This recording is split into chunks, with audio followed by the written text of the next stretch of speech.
Student learner YouTube চ্যানেলে তোমাদের সকলকে স্বাগত জানাই। আজ আমাদের আলোচ্য বিষয় তৃতীয় শ্রেণীর গণিত বিষয়ের ফার্স্ট সামেটিভ এক্সাম অর্থাৎ প্রথম পর্যায়ক্রমিক মূল্যায়নের একটা উত্তর সহ নমুনা প্রশ্নপত্র নিয়ে।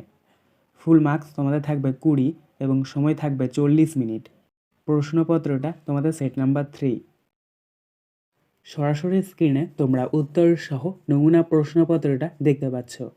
1. সঠিক উত্তরের মাথায় টিক চিহ্ন দাও। হাফগণিত 4 = 2। ক. কাকা 12টি লিচু 2 জনকে সমানভাবে ভাগ করে দিলেন, প্রত্যেকে লিচু পাবেন 10, 6 না 8টি করে।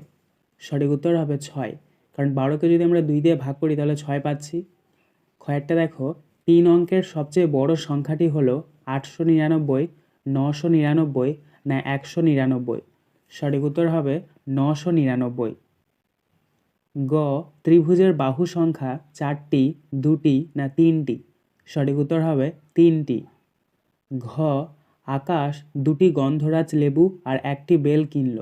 একটি লেবুর দাম 4 টাকা ও একটি বেলের দাম 7 টাকা হলে আকাশকে দিতে হবে 11, 22 না 15 টাকা। দেখো, একটি লেবুর দাম 4 টাকা, তাহলে 2টি লেবুর দাম হচ্ছে 8 টাকা, আর একটি বেলের দাম 7 টাকা, তাহলে 8 আর 7 যোগ করলে কত হচ্ছে 15 টাকা। তাই সঠিক উত্তর হবে 15 টাকা। 2. বাম দিকের সাথে ডান দিক দাগ দিয়ে মেলাও। 1 × 4 = 4। অর্থাৎ বাম দিকের সাথে ডান দিক তোমাদেরকে মিল করাতে হবে। দেখো, প্রথম রয়েছে বাম দিকের ক 4, 4, 9 অর্থাৎ 449। তো এটা মিলবে ডান দিকের 404.9 এর সাথে। খয়েরটা দেখো 6, 6, 6 অর্থাৎ 666। এটা মিলবে ডান দিকের 606.6 এর সাথে। গয়েরটা দেখো 7, 8, 8 অর্থাৎ 788। এটা মিলবে ডান দিকের 708.8 এর সাথে। ঘয়েরটা দেখো 8, 9, 9 অর্থাৎ 899। এটা মিলবে ডান দিকের 809.9 এর সাথে। 3. আগের ও পরের সংখ্যা লেখো। 2 × 2 = 4। ক. দেখো, এখানে প্রথমে একটা বক্স রয়েছে, তারপরে 247, আবার একটা বক্স। তাহলে 247-এর আগের সংখ্যা ও পরের সংখ্যা লিখতে হবে। 247-এর আগের সংখ্যা হচ্ছে 246, তাই প্রথম বক্সে আমরা 246 লিখব। আর 247-এর পরের সংখ্যা হচ্ছে 248, তাই দ্বিতীয় বক্সে আমরা 248 লিখব। খয়েরটা দেখো, এখানেও প্রথমে একটা বক্স, তারপরে লেখা রয়েছে 580, তারপর আর একটা বক্স। 580-র আগের সংখ্যা হচ্ছে 479, তাই আমরা প্রথম বক্সে লিখব 479, এবং 580-র পরের সংখ্যা হচ্ছে 581, তাই আমরা এখানে দ্বিতীয় বক্সে লিখব 581। 4. স্থানীয় মান অনুসারে বিস্তৃত করে লেখো। 1.5 × 2 = 3। ক. 423। দেখো, 423টাকে আমাদেরকে কী করতে হবে, স্থানীয় মান করে লিখতে হবে। তাহলে প্রথমে আমরা লিখব 4। দেখো, 4-এর পরে দুটো সংখ্যা আছে, তো দুটো শূন্য, তাহলে 400। দ্বিতীয়ত আমরা লিখব 2, তারপরে 2-এর পরে একটা সংখ্যা আছে, তাহলে একটা শূন্য, তাহলে 20। এবং সবশেষে লিখব 3, এবং 3-এর পরে কোনো সংখ্যা নেই, তাই শুধু 3ই হবে। খয়েরটা দেখো 752, তাহলে এক্ষেত্রে আমরা প্রথমে লিখব 7, এবং 7-এর পরে দুটো সংখ্যা আছে, তাই দুটো শূন্য, তাহলে এটা হচ্ছে 700। তারপর আমি লিখব 5, 5-এর পরে দেখো একটা সংখ্যা আছে, তাহলে একটা শূন্য, অর্থাৎ 50। এবং সবশেষে আমরা লিখব 2, 2-এর পরে কোনো সংখ্যা নেই, তাই কোনো শূন্যও বসবে না। 5. ফাঁকা ঘরে গ্রেটার দ্যান বা লেস দ্যান চিহ্ন বসাও। হাফগণিত 2 = 1। অর্থাৎ এখানে তোমাদেরকে গ্রেটার দ্যান অথবা লেস দ্যান চিহ্ন বসাতে হবে। যদি বড় থেকে ছোট সংখ্যা হয় তাহলে গ্রেটার দ্যান চিহ্ন বসে, এবং ছোট থেকে বড় হলে লেস দ্যান চিহ্ন বসে। দেখো, প্রথম রয়েছে কয়েকটা 235, তারপর একটা বক্স, তারপরে 435। এখানে 235টা ছোট এবং 435টা বড়, ছোট থেকে বড় রয়েছে, তাই আমরা বক্সের মধ্যে লেস দ্যান চিহ্ন বসাবো। খয়েরটা দেখো 387, তারপর একটা বক্স, তারপরে 378। এখানে 387টা বড় এবং 378টা ছোট।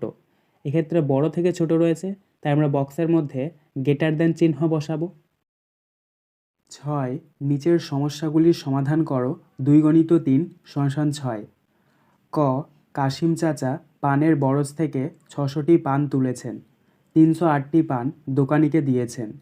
এখন কাশিম চাচার কাছে কয়টি পান রইল? উত্তর, এটাকে তোমাদেরকে বিয়োগ করতে হবে। প্রথমে তোমরা লিখবে 600, তার নিচে লিখবে 308, নিচে একটা দাগ দেবে, বিয়োগ চিহ্ন দেবে, বিয়োগ করে নেবে। ডান দিক থেকে বিয়োগ করবে। দেখো ডান দিকের ওপরে রয়েছে 0 আর নিচে রয়েছে 8। 0 থেকে তো আর 8 বাদ দেওয়া যায় না, এক্ষেত্রে আমাদেরকে 10 ধরতে হবে। তা 10 থেকে 8 বিয়োগ করলে কত হচ্ছে 2, তাহলে নিচে 2 বসাও। এবার এখানে যেহেতু আমরা 10 ধরেছি, তাহলে পাশে যে সংখ্যাটা আছে সেটাকে এক ঘর কমাতে হবে। পাশে রয়েছে 0, তো 0 অর্থাৎ 10, 10কে যদি আমরা এক ঘর কমিয়ে দিই তাহলে হচ্ছে 9, তাহলে 9 থেকে 0 বিয়োগ করলে 9, তাহলে নিচে 9 বসাও। এবার এক্ষেত্রেও যেহেতু আমরা 10 ধরেছি, তাহলে পাশে যে সংখ্যাটা আছে সেটাকে এক ঘর কমাতে হবে। পাশে রয়েছে 6, 6কে এক ঘর কমিয়ে দিলে হচ্ছে 5, তাহলে 5, 5 থেকে 3 বিয়োগ করলে কত হচ্ছে 2, তাহলে নিচে 2 বসাও। আমাদের এখানে বিয়োগফলটা বেরোলো 292। অতএব এর উত্তরটা লিখে নেব, এখন কাশিম চাচার কাছে 292টি পান রইল। খ, তোমার বাবা দোকানে গিয়ে 2টি শাড়ি কিনলেন, প্রত্যেক শাড়ির দাম 275 টাকা হলে তোমার বাবা মোট কত টাকার শাড়ি কিনলেন? উত্তর, এটাকে তোমাদেরকে গুণ করতে হবে। তো প্রথমে তোমরা লিখবে 275, তার নিচে লিখবে 2, নিচে একটা দাগ দেবে, গুণ চিহ্ন দেবে, গুণ করে নেবে। প্রথমে 2-এর সাথে 5-এর গুণ করবে, 2 5-এ 10, 10-এর 0, হাতে 1 নেবে। তারপরে 2-এর সাথে 7-এর, 2 7-এ 14, 14 আর 1 যোগ করলে 15, 15 5 লিখবে, হাতে 1 নেবে। আবার 2-এর সাথে 2-এর, 2 2-এ 4 আর হাতের 1 যোগ করলে 5, তাহলে নিচে 5 বসাবে। এক্ষেত্রে আমাদের গুণফলটা বেরোলো 550।